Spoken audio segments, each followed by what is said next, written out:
Sports Pulse. This is the Java Energy Hour. There is Today is a heavy day in terms of combat sports, which we are fans of. We enjoy. We partake in the discourse there as best we can. But also the Chicago. But before we get to all that, I want to say toward the end we're going to talk on the Chicago Bears, kind of some of the things that I'm seeing with this team in general, and then of course the most recent announcement. Let's just be real. Certain teams handle distractions. Certain teams handle increased media attention differently. So these are all professional athletes, and these are all athletes who, at some to some extent or another, have dealt with increased scrutiny and media attention and whatever you may have. However, however, I think we are seeing from the most recent announcement that teams in general tend not to do so well. But we'll touch on that toward the end. But first, let's get to the pressing in terms of boxing. Well, this is, I guess, more for the casual boxing fans, which, if you are, welcome. No judgment. There's zero judgment here. But Jake Paul, Mike Tyson, the fight's being delayed. And I don't necessarily want to get too much into that per se. Um, right? No one's shocked. No one's surprised. This is Mike Tyson. He for now they're saying that they're postponing the fight, and I mean, what do you expect? Mike Tyson is where he's at in terms of his age. Um, he's being forced to rest and recover. But this just goes to show, forget about should Mike Tyson be fighting. Forget about if this will be a good fight or not. This is kind of what's fun. Forget about all that, and we'll touch more on the matchup itself in a moment. Forget about all that though. This is why no one's going to give Jake Paul credit, even if he knocks him out in the first two punches, or if it's a one shot knockout. No one's going to give Jake Paul credit. I mean, we've all seen the pictures of Mike Tyson literally in a wheelchair not too long ago. We've all seen, and now this is just the latest of another health episode with Mike Tyson. So it really comes off as shallow. It's not a good look, in my opinion, for Jake Paul to be talking smack. Normally, I'm all in favor, especially if someone has gone through the ringer, if someone has earned it. I'm all for someone, trying to get in someone's head and trash talking, all that stuff. But you're just doing this to Mike Tyson right now at his stage in his life, where legitimately uh, him even considering this fight is putting his health in jeopardy far more than of course anytime you enter a box arena and go to spar, for instance, your you're putting your health on the line, you're putting your health in jeopardy. But this is Mike Tyson, who has now had a couple of legitimate health episodes. I'm not going to be impressed if Jake Paul knocks Mike Tyson out. I'm not. Now, are they doing it for the money, for added eyeballs, for more attention? If that's their end goal, fine.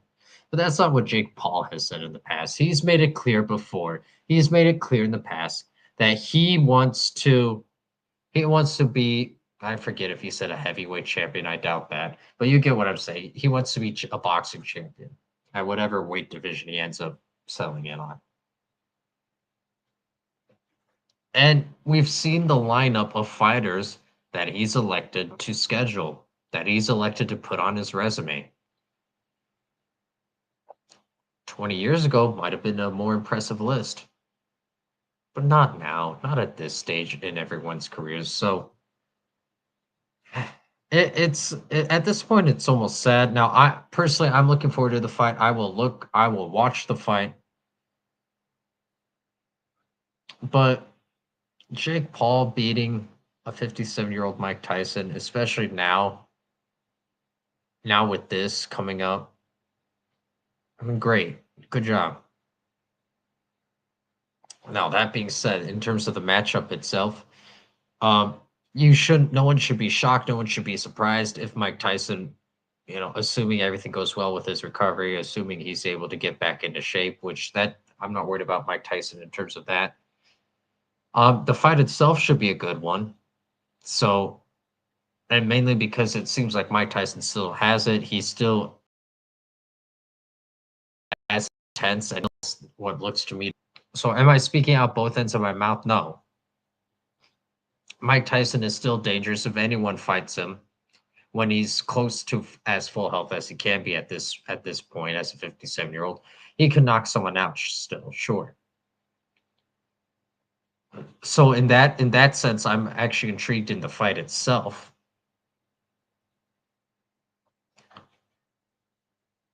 But that doesn't negate the fact that no matter what Jake Paul does, it's not going to impress me, and it's not going to impress a lot of people. So no one's advocating, no one's saying that you need to go the Golden Gloves fight, the Golden Gloves route. No one's saying that. But you'd like to see him go, you'd like to see him take a better approach in terms of taking on other prospects that are closer to his age, some other up and comers, or just flatly more established names that are in their prime slash closer to being in their prime. So, and this isn't what I think. He says he wants to be world champion in boxing. He also says he wants to be a tight end in football, and that's ridiculous on its own. I think Gable is about to see how hard it is to just switch sports. But regardless of that, let's set aside the football thing for now. I don't even know why I brought that up. Regardless of that, if he really wants to be boxing champion at whatever weight level, whatever division, he needs to be treating it then more like someone who is trying to be champion, trying to be the best. And the types of fights that he's scheduling, who he's scheduling, it's not impressive. It's actually worrisome for me at least. I don't understand it. I don't see it. And I think he's doing himself a huge disservice. So that's how I view things. But that being said, can't wait for the postponement to be announced when it is. It's saying that they are now pushing it to June 7th. So whatever the immediate health scare was, and of course it says ulcer, but and it was of course what happened on the flight. It looks like the fight is still on, and it looks like this is a minor setback for Mike Tyson personally. So and he's expected to be able to go back into full training soon. So I'm all in favor of that aspect. Not worried about Mike Tyson in that regard. I'm just saying if Jake Paul really wants to be a boxing champion, if he actually wants to compete for a legitimate belt, then in my opinion, Jake Paul is going about this completely the wrong way. But moving on. This is an actual fight that I'm looking forward to. Zhang weighs in at 68 pounds over Deontay Wilder. Now, Deontay Wilder, trying to get back the heavyweight belt. And what Usyk just did to Tyson makes things interesting. Makes things interesting. First of all, before we get into tonight's fight, I 100% want to watch Usyk versus Deontay Wilder because I think those are two more like opponents, both with that killer mentality, that killer instinct. So I would love to watch that fight, and I think I would pick Wilder over Usyk at this point. This is before we see tonight, but either way, tonight should be a good one. Zhang with 21 knockouts out of his 26 fights. Wilder with 42 knockouts in his 43 fights. So tonight should be good. And this is one of those fights where there's a lot at stake, and this could be a fight where we leave and we say, "Oh, this is where the door was shut." Now, can anything happen? Can anything happen with, within the sport of boxing, within sports in general, throughout the year? Sure. But this feels like something of a make it or break it fight for both of these guys. And just the fact 68 pounds. Now, of course, that difference is going to shrink by the time they actually step in the ring. But that's just crazy. Deontay Wilder at 214.6 and Zhang at 282.8. That's quite a difference. That being said,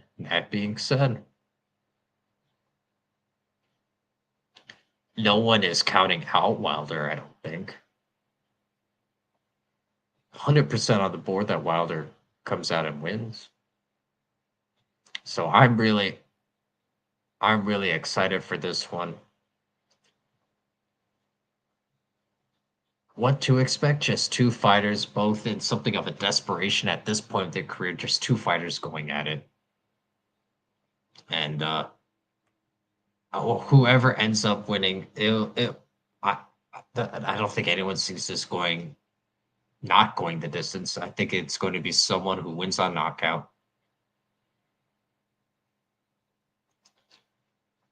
And these are two fighters where this might be the last time where we see them. With the stakes for one of these guys, this might be the last time where we see them, where the stakes are this high, where they are close to being, at least in consideration, to being one of the better fighters in the sport. Again, so the winner of this fight, they have a path, they have a trip with destiny to take on either another contender or whoever happens to be the actual heavyweight at the time. Right. So whoever wins this has a path. For the loser, for tonight's loser, it could be the knockout punch for their respective career. That's something that needs to be considered. That's real. And that's something that it's the way it goes in boxing. So both fighters great careers to this point, but right, they're obviously closer to retiring than not. That goes without saying. So a lot on the line here in terms of other ramifications. And like I said, I think this could be the beginning or this could be the end in terms of immediate boxing relevancy for one of these guys. Now, let's move on. UFC 302. I cannot wait for Islam Makhachev and Dustin Poirier. Uh, I mean, what do you want? What do you want? I really like how Islam. And now I'm just sticking with strictly in the cage. I'm not commenting on anything further at the moment. But I really like how Islam fights and handles himself, stays composed, and how he seems to be willing to take on any challenge. Dustin Poirier, on the other hand, this could be what he needs. So win tonight against Islam, and that propels him right back in conversation. Um, in my opinion. So this is a fight that I'm really looking forward to. Of course, I'm expecting Islam to win, but in terms of everything, I mean, a win tonight to get that lightweight belt for Dustin, what would be next? Like, I think this is something of a farewell. Now, and now this is now where I'm shifting, where I say farewell. But in terms of just immediate relevancy for Dustin Poirier, especially if it looks bad, of course he'll still be booked, and of course other things will come up. But for someone like of his caliber, for someone who has fought the way that he has, yeah, outside of course of a title defense were he to win tonight, I don't know. I don't know what could be next for Dustin Poirier, and he's even come so far as to say that he's thinking he's almost leaning um he's leaning toward retirement. For sure, that's the case if he loses. Now, could he leave champion like George St. Pierre? Sure. Obviously I think that's just less likely if he wins.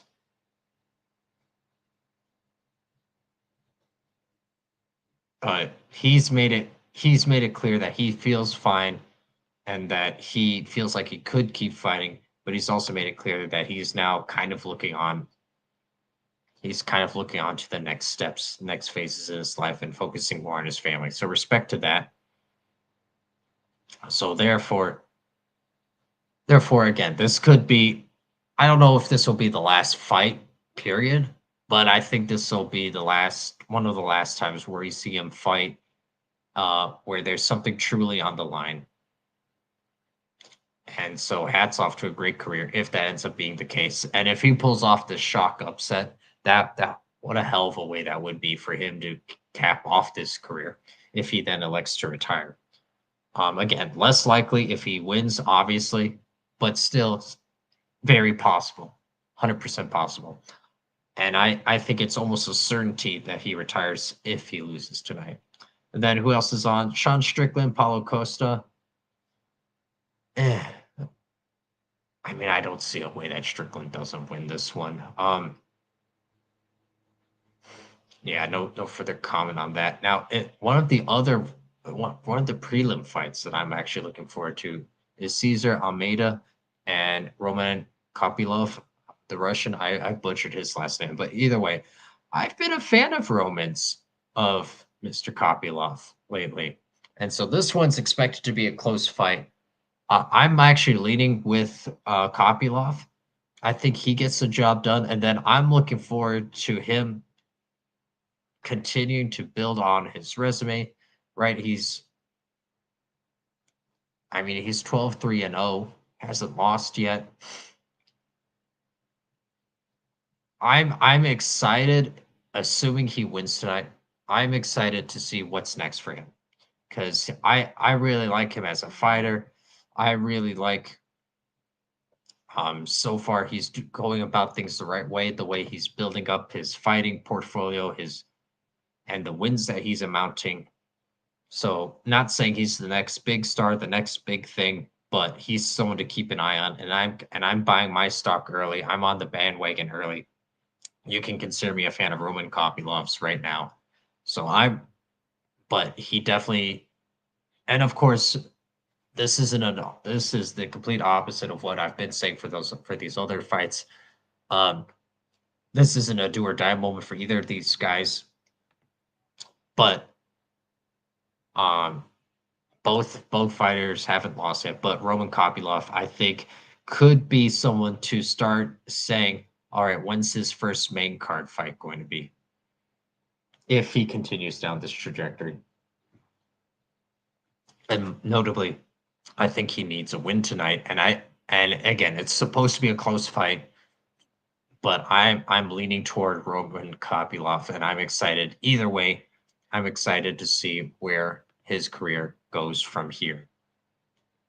Now, finally, we have seen teams on Hard Knocks, and I don't want to go so far as to have it akin to be the Madden curse, but we all saw the Chicago Bears are the ones that were picked to be on um, Hard Knocks. Oh my goodness, I just blanked there for a moment. So the Chicago Bears will be on Hard Knocks. And again, all professional athletes are somewhat used to distractions, being high profile public figures. They're used to all that. So that's not what I'm saying in my comments here. What I am saying is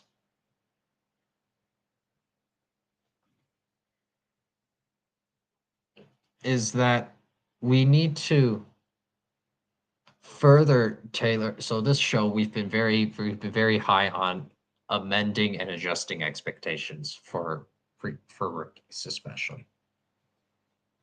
Having hard knocks in itself isn't a bad distraction, but here's what hard knocks does, particularly for fan bases, is hard knocks gives fans an insight into something that we tend not to know about, and that is the inner operations, the inner workings of an NFL team. Now, why is that an issue? Because we'll see a coach in a routine film session, for example, or we'll see someone staying after practice. And in our minds, we then say, oh, wow, this team really has it all together. When in reality, all NFL teams do this. Or, oh, wow, Caleb Williams is really putting in the work. Yeah, all quarterbacks from first string to those struggling to make it just onto a practice roster spot. All quarterbacks really put in the work. So that being said, I'm going to enjoy Hard Knocks. I love the show, and I will rewatch old Hard Knocks episodes all the time. But I'm saying all this to say, for fans, this elevates a team to a place that they often haven't earned yet, to a place that they often haven't deserved yet, and they then feel, and we've seen this in the betting markets especially, they then feel like the team is better than what they are and that they're ready. When in reality, what you would have to do, if that's your approach, you would have to take a Hard Knocks and analyze and watch all of the Hard Knocks and then compare. Now, that's not practical for most, that's not realistic for most. So what's the alternative? When watching, if you just want to enjoy it, fine. But don't take that next step. And when you see, and regardless of who it is, right? I'm just saying Caleb Williams because it's pretty clear that he's going to be the day one starter. When you see Caleb Williams complete a pass, a lot of quarterbacks complete passes, especially now in OTAs. But I know Hard Knocks isn't. I don't think Hard Knocks is there for OTAs. I think they just, yeah. If memory serves, Hard Knocks only shows up when it's the actual training camp. But either way, the point stands. A lot of times the drills are made for a certain player or for a certain position group to succeed. And the coach is trying to emphasize or work on one thing or another while just giving reps.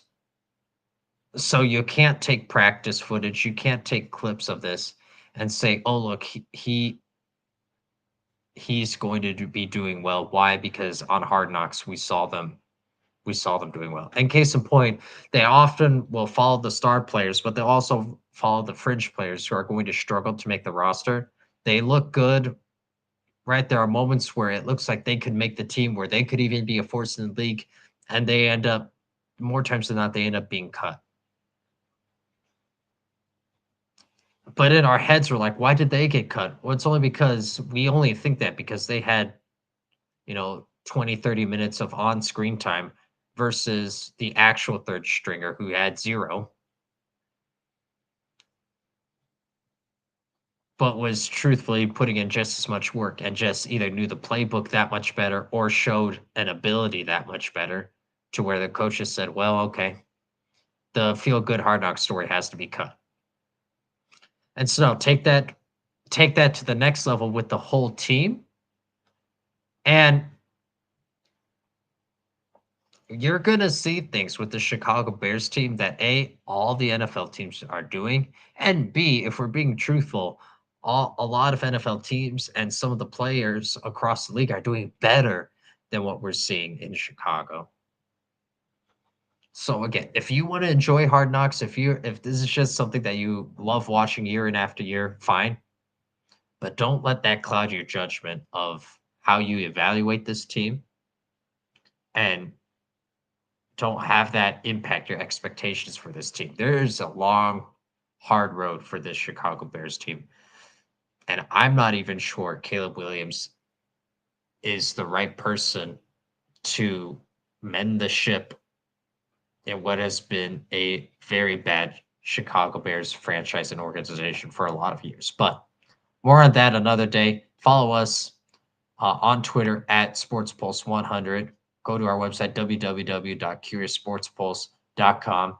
Tune in 4 p.m. Eastern Standard Time. We will have Provide the Spark, our afternoon show. Hopefully have some things by then to summarize and comment on. But until then, have a great rest of your day.